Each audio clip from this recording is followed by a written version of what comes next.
This video is an ad for Split Fiction.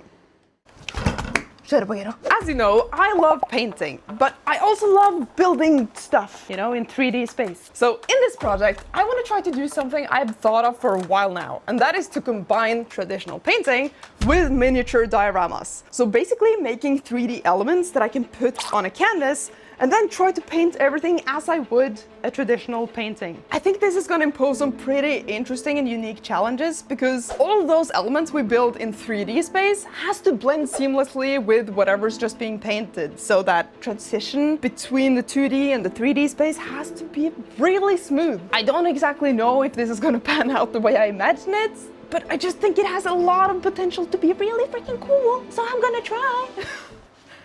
We'll see what happens. Now the big question, what do we build? Well, funny you should ask, Martina, because I, your future self, have conducted the plan. You see, as Split Fiction approached us asking to make something from the game, Hansi and I went to try it out, naturally, and it turns out it was the perfect fit. Like, there's a bunch of different and unique fantasy and sci-fi worlds you get to explore together in the game as you have to collaborate to complete various challenges. Okay. And I just knew that any of these worlds would look awesome as a 3D painting. I mean, I want to paint them all, like overgrown dragon temple, yes, an elven ice castle, love it, a massive cyberpunk city, yes, please. But after debating myself back and forth, I finally decided to go with this cyberpunky style city because I just think it would look amazing as a 3D painting, and not to mention the possibilities of adding lights. I'm a sucker for lights. And also, it's been like 2.5 years since the last time we did anything cyberpunk, so I've got the itch to do it again. And also, just to add to the pressure, we're sending this artwork to the developers. So I'm a little nervous, but most of all, really looking forward to seeing their reaction. So this is our canvas. It's a nice and square, deep edge MDF board canvas. Since I want to actually attach things to the canvas, we need a nice and solid base. Nice and solid. And also, it's really nice and smooth to paint on, so it's a bonus. Canvas, check. Now we just need a composition. I've done a bit of a different approach than what I normally do when I paint, which is 3D modeling. It's just to envision what the composition could look like. At the back here, we have the canvas itself. I've tried to just mock up some buildings, and all of these little squares here I thought could be flying vehicles, maybe. And the cylinders in front here I thought would be the main characters. I mean, obviously, don't you see the resemblance? And the cool thing is now I can just grab a screenshot and we can bring that into a drawing app, and then we can just start to draw in what these elements are actually going to look like.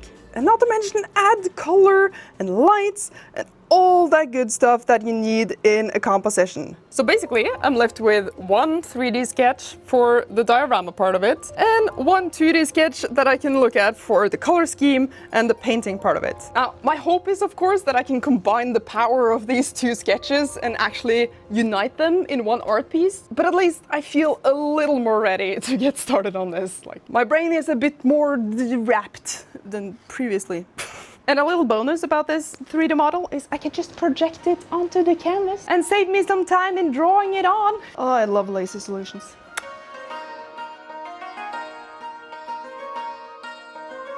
We're ready to sketch. Very cool. That means we're ready for the first step, which I think is going to be to just build the base for the buildings. Like, get the basic 3D shape in. It's chop.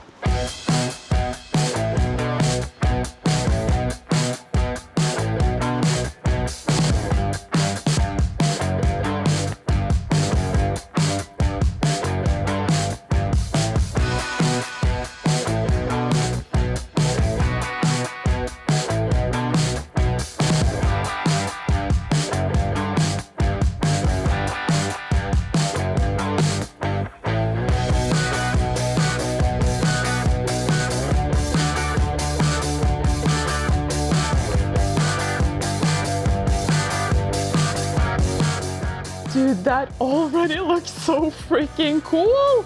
I think this is gonna work out. Okay, well, that's 3 buildings down. Now we have like 6 more to go.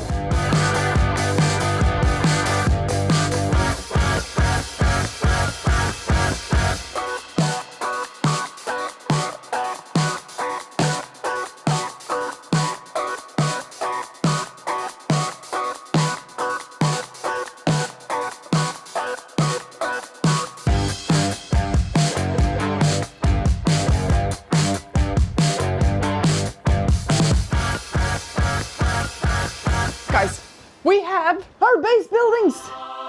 I was a bit unsure about this sort of forced perspective thing I tried out here. Like, basically I tried to make the perspective the same as I would in a painting, like a 3-point perspective thing, which was kind of funky to do in 3D space, but I think it's doing the thing I wanted to do. It's got a funky but nice effect. And also, I tried to do the same thing with the sizing, like making the windows in the front a lot bigger and more detailed than the ones in the back, which I think is just helping to reinforce that perspective feeling.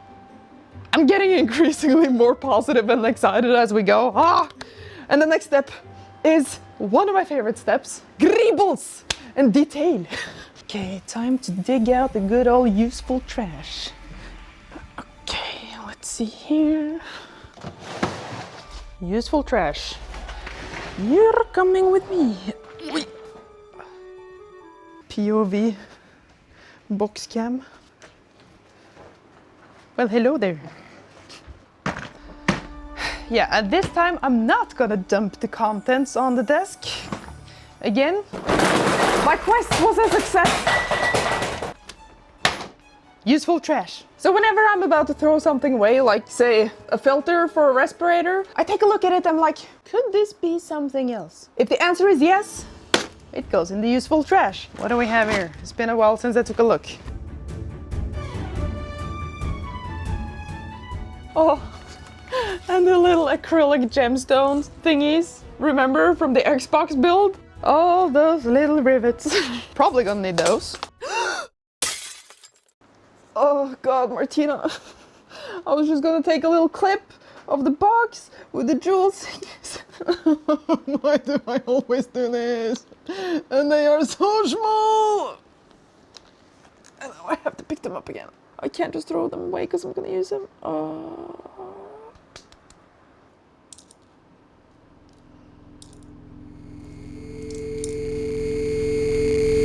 Oh well, not gonna let that ruin my vibe. Maybe just a little bit, but for a short time. Okay, so we got a good variety of stuff here, like some old toy guns. They always have fun textures and shapes. Containers and lids and stuff. Tube thingies. This sift that could be a cool, like, metal grate of some sort. Gemstone-y things. Can be rivets. Can be little things that poke out of buildings. I don't heck know. You know, the only thing I'm looking for here really is interesting shapes and textures. Like, there is no plan. There is just texture. You know, it's the magic of greebles. You just have to use your imagination, you know? Grab a little bit of this, smack it on the buildings, and who knows, maybe it's like a cable tower, maybe it's a fan. You can make it up. It's your world. It's detail time. Woo!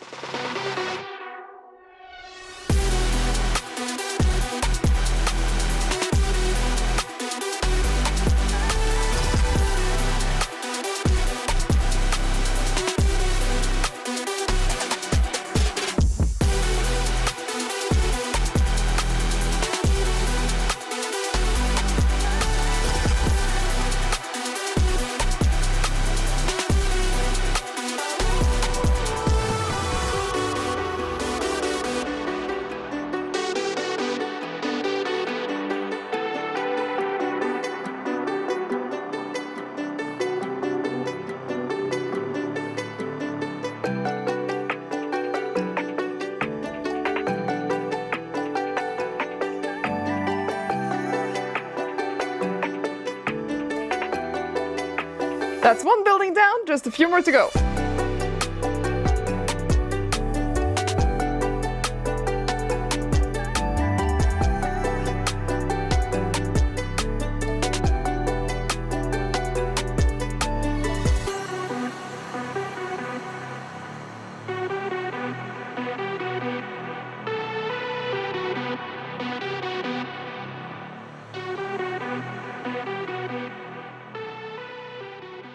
You know what time it is? It is LED signs and billboards time, of course. And this is not the first time we make billboards for a cyberpunk sort of setting. If you remember back 2 years ago when we did the cyberpunk computer build in collaboration with Linus Tech tips, we made a ton of these small LED signs. And now we're gonna do something fairly similar, but I think we have refined the technique just a little bit. And a huge thanks goes out to Hazelight Studios who make Split Fiction because they sent us the graphics from the game, and that just makes my job a little bit easier. I loaded up Inkscape, and using Martina's beautiful laser patterns, I tactically placed some squares to be the billboards. I exported that shit into Photoshop, and using the graphics they sent us plus some distortion magic, we have print-ready files. I printed this out on transparent sheets from another time when overhead projectors were still in use, and to get the proper color brightness, I stacked two of them on top of each other. Using the same Inkscape file, I laser cut acrylic to be the shape, and to prevent fingerprints and splodginess from superglue, UV resin was used to stick everything together. And that leaves us with this. Billboards. Of course, we have to add some lights in the actual building to make them stand out. But this is the gist of it. So basically that concludes part 1 of this build, the diorama, which means we can move on to part 2, the painting. Okay, first of all, we need a little bit of base paint.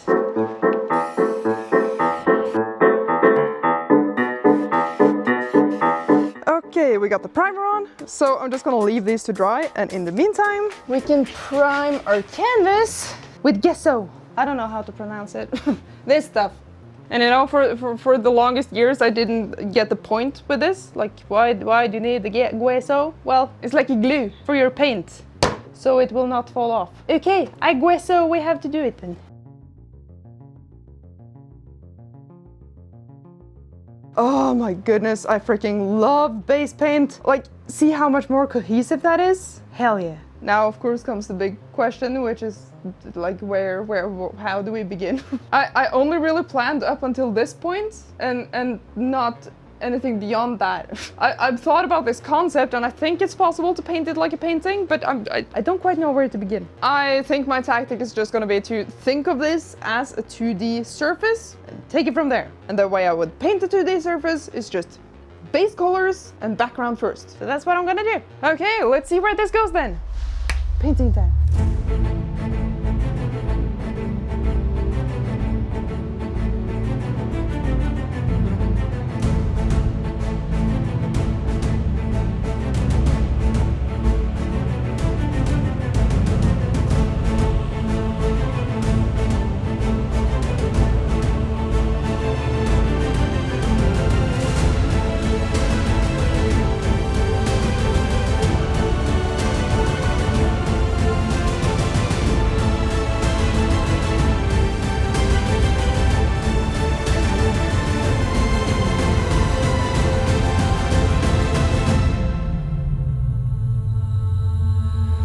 I think I'm finally happy with the gradient, but I'm just gonna move on to painting in some more buildings in the background here. And you know what the best part is? I've already put the perspective in, so I don't have to deal with that.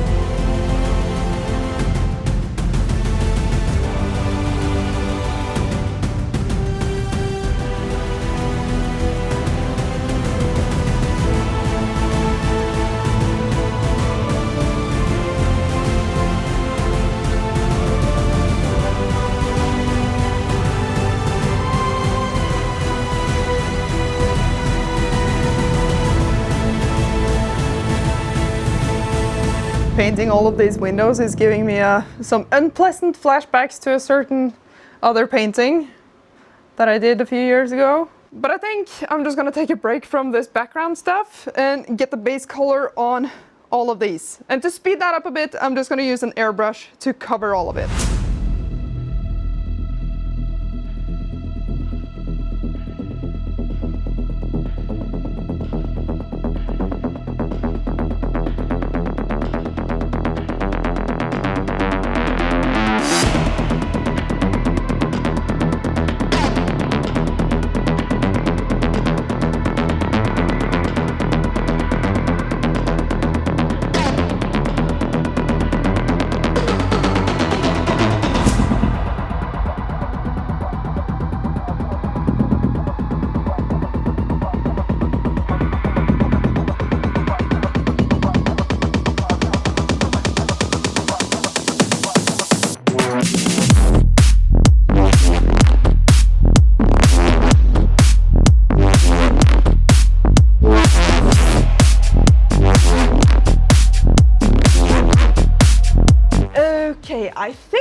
painting. In theory, I feel like I could have worked on this background forever and just kept adding in more and more and more detail. But since we're gonna have so many 3D elements on here, I kind of just want to wait and see how it looks with everything on it. Because I can always go back and fix things, you know? But there's no point doing more work than necessary. I have finally learned, almost. So even though I'm tempted to do more, I'm gonna put a pin in it, get the 3D stuff on, and see what it looks like. You know what that means? We can finally start assembling stuff and attaching things to the canvas. And the first part of doing that is lights. Obviously, since this is a cyberpunk city, we're gonna need a buttload of lights, like in all shapes and sizes and colors. For the windows in the buildings, we're going simple. 12-volt cold white LED strip, nothing fancy, and just use some semi-opaque white acrylic to diffuse it. See how smooth that looks? Oh, and also this is gonna light up the amazing billboards that Hansi made that we're gonna put on the buildings. Very cool. But Hansi has also made a couple of these billboards that are standalone, so we can put them like on the outside of a building, on top of it, and they have LED filaments on the inside. And my God, I cannot overstate how much I freaking love LED filament. They're probably the most versatile and easy to use light source that we used in our dioramas. I mean, just look at this little snake. Like literally all you need to do to make it light up, take a coin cell battery and just boom. Like that's it. You just need 3 volts and you have a glow snake. Or you can get like a AA battery pack like this. Freaking light. And you can get them in all shapes and sizes and colors. The most perfect snake. Oh, and there's one more fun little LED type we usually use. These little ones right here. Just look at how freaking tiny this thing is. And these ones also just need a little coin cell. And you have an itsy bitsy light. Also super, super useful for very small details. So I might pop a few of those in there as well. Because they're so small, they're so useful. We're gonna use them for headlights in these vehicles that Hansi printed. And we've also put them inside Zoe and Mio here, the main characters, which we had some help from Arilla to paint them, and they look freaking awesome. I mean, they look just like what they do in the game. So let me introduce you to Mio, Mio. She's a sci-fi writer and she is the creator of this cyberpunk universe that we're building. And the second main character here, Zoe, she's a fantasy writer and she creates these wonderfully whimsical fantasy worlds. And what I think is so cool is that you get to play through all of their creations, like all of their universes, in split fiction. So basically you get to explore all kinds of different worlds, and just the sheer amount of variety in gameplay, in aesthetics is astounding. I don't understand how they managed to pack everything into one cohesive game, but somehow they did. And it's really fun. Like both Hansi and I have had a blast playing through it for the past couple of weeks. So if you have a friend, family member, partner, anyone you want to play a game with, check it out. It is so much fun. I'll leave a link to it down below. All right then, you guys are coming with me.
That turned out pretty nice. It did. If I might say so. It's always like when we do things like this, when we have the individual parts, it doesn't look that great. This was a very weird puzzle to put together. When you put it together, it shines. Finally.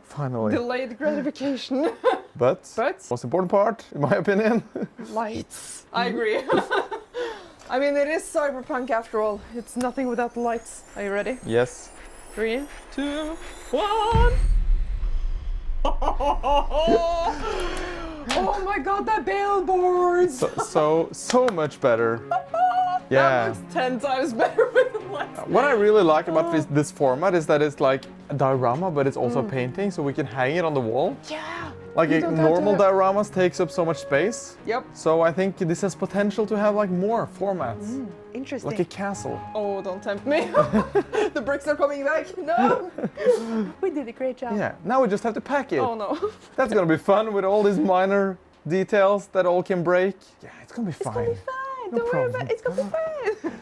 This project has been so much fun to work on, and like I would love to make more projects like this in this sort of format. So if you have any cool ideas for things we could make in this sort of format, let me know in the comments. And also, I just want to give a huge thank you to Split Fiction for asking us to make this. They've been so great to work with, and it's such a fun game. So remember to check it out. Link down below. And finally, a massive thank you to our patrons for continuing to support us. You are freaking awesome. Wow. And now, let's have a look at their reaction. Huh, you didn't see that coming now, did you?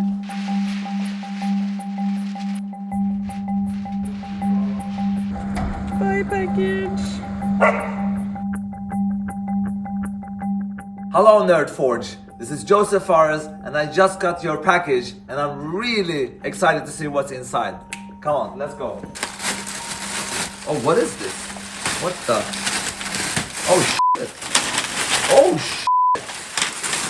Let me see. Oh my god, are you kidding me? Vänta. Oh shit. Vänta. Damn. Oh damn. Wow, you gotta be fucking... Did you do this? Holy shit, this is amazing. Whoa! Oh my god. Oh shit, look at this. Holy shit, I gotta take a... Actually, you're filming this, right? But I gotta take a picture anyway. Okay. Oh my god. So cool. I just wanna say, extremely impressive. I'm really happy that you did this, Nerdforge. I can't actually imagine how long time this have taken, but I'm extremely excited. I'm super happy for it. I mean, the details are pretty f***ing insane. Thank you so much.